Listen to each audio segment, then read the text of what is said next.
Tinokugamuchirai masikati ano hama dzinodikanwa nezita raShe wedu Jesu Kristu.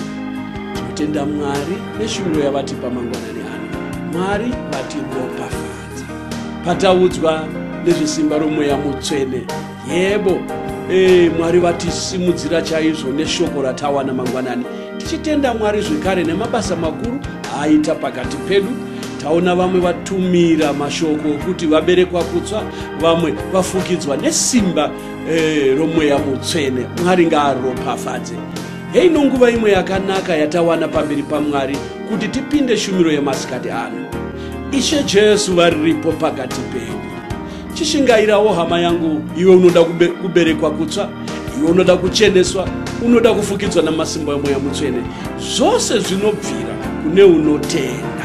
Ngatizarure moyo yedu, tibate mabhaibheri edu, tizarure nenzeve dzedu, tinzwe Mwari vachitaura pakati pedu. Mwari ngatiropafadze tose.